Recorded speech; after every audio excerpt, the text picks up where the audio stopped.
One of the biggest myths about the Israel-Palestine conflict is that it's been going on for centuries, all about ancient religious hatreds. In fact, while religion is involved, conflict's mostly about two groups of people who claim the same land, and it really only goes back about a century to the early 1900s.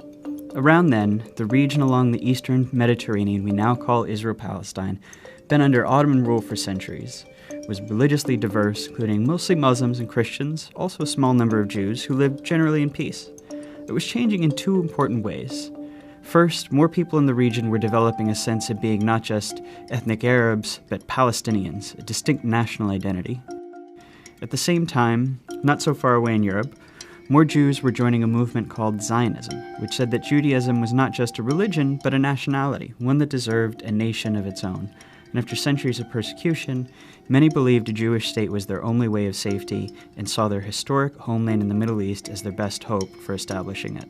In the first decades of the 20th century, tens of thousands of European Jews moved there.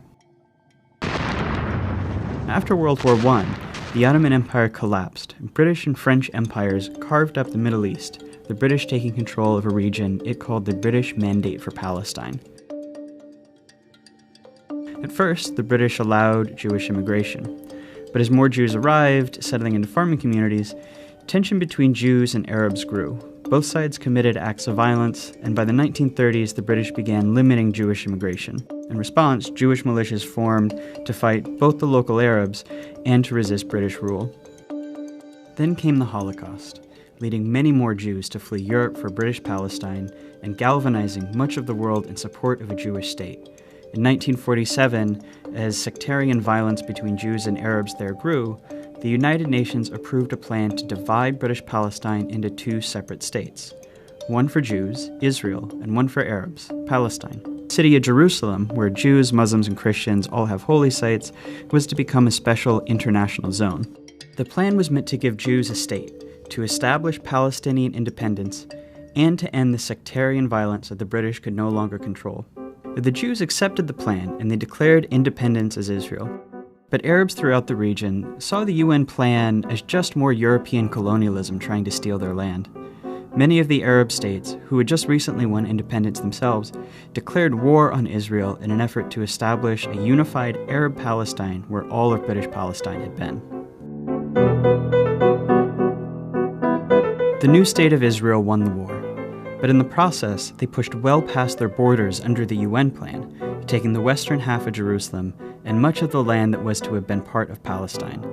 They also expelled huge numbers of Palestinians from their homes, creating a massive refugee population whose descendants today number about 7 million. At the end of the war, Israel controlled all of the territory except for Gaza, which Egypt controlled, and the West Bank, named because it's west of the Jordan River, which Jordan controlled.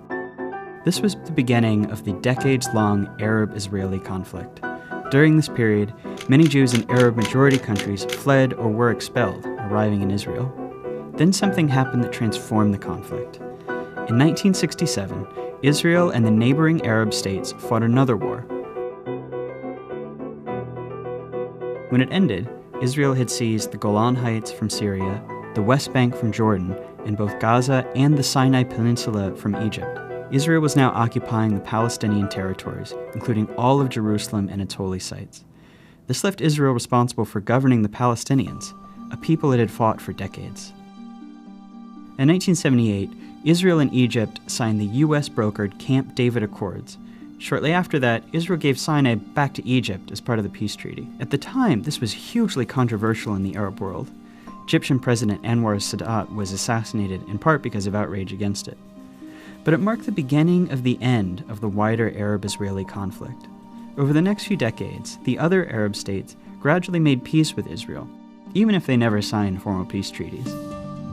But Israel's military was still occupying the Palestinian territories of the West Bank and Gaza, and this is when the conflict became an Israeli-Palestinian struggle. The Palestinian Liberation Organization, which had formed in the 1960s to seek a Palestinian state, fought against Israel, including through acts of terrorism. Initially, the PLO claimed all of what had been British Palestine, meaning it wanted to end the state of Israel entirely. Fighting between Israel and the PLO went on for years.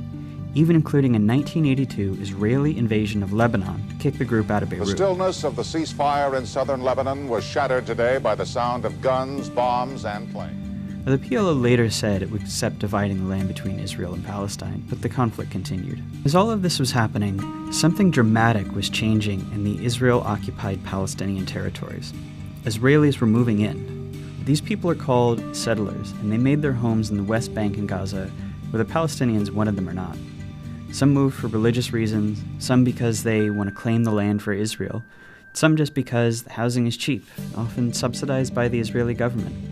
Some settlements are cities with thousands of people, others are small communities deep into the West Bank. If you've always felt a deep yearning for Jerusalem, now is a once-in-a-lifetime opportunity, not only to stand within its gates, but also to build the home of your dreams there. The settlers are followed by soldiers to guard them, and the growing settlements force Palestinians off of their land and divide communities. Short term, they make the occupation much more painful for Palestinians. Long term, by dividing up Palestinian land, they make it much more difficult for the Palestinians to ever have an independent state. Today, there are several 100,000 settlers in occupied territory, even though the international community considers them illegal. By the late 1980s, Palestinian frustration exploded into the Intifada, which is the Arabic word for uprising. It began with mostly protests and boycotts, but soon became violent. Israel responded with heavy force. A couple hundred Israelis, over 1,000 Palestinians died in the First Intifada. Around the same time, a group of Palestinians in Gaza, who considered the PLO too secular, too compromise-minded, created Hamas, a violent extremist group dedicated to Israel's destruction. By the early 1990s, it's clear that Israelis and Palestinians have to make peace. The leaders from both sides signed the Oslo Accords. This is meant to be the big first step toward Israel maybe someday withdrawing from the Palestinian territories and allowing an independent Palestine. The Oslo Accords established the Palestinian Authority, allowing Palestinians a little bit of freedom to govern themselves in certain areas. Hardliners on both sides opposed the Oslo Accords. Members of Hamas launched suicide bombings to try to sabotage the process. The Israeli right protests peace talks with ralliers calling Prime Minister Yitzhak Rabin a traitor and a Nazi. Not long after Rabin signs the second round of Oslo Accords, a far-right Israeli shoots him to death in Tel Aviv. This violence showed how extremists on both sides can use violence to derail peace, keep a permanent conflict going as they seek the other side's total destruction. That's a dynamic that's been around ever since. Negotiations meant to hammer out the final details on peace drag on for years, and a big Camp David summit in 2000 comes up empty. Palestinians come to believe peace isn't coming, rise up in a second intifada, this one much more violent than the first. By the time it wound down a few years later, about 1,000 Israelis and 3,200 Palestinians had died. But the second intifada really changes the conflict. Israelis become much more skeptical that Palestinians will ever accept peace or that it's even worth trying. Israeli politics shift right, the country builds walls and checkpoints to control Palestinians' movements.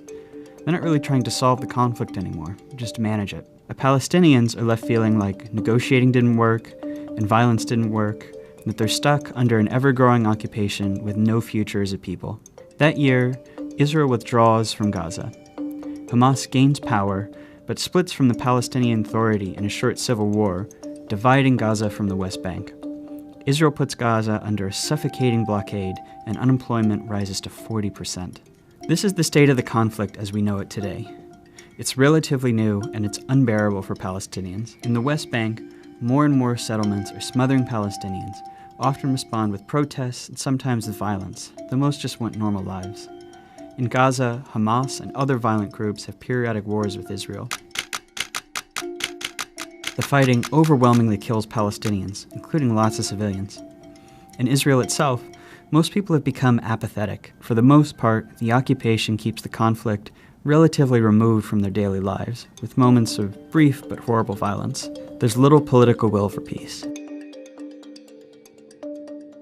No one really knows where the conflict goes from here.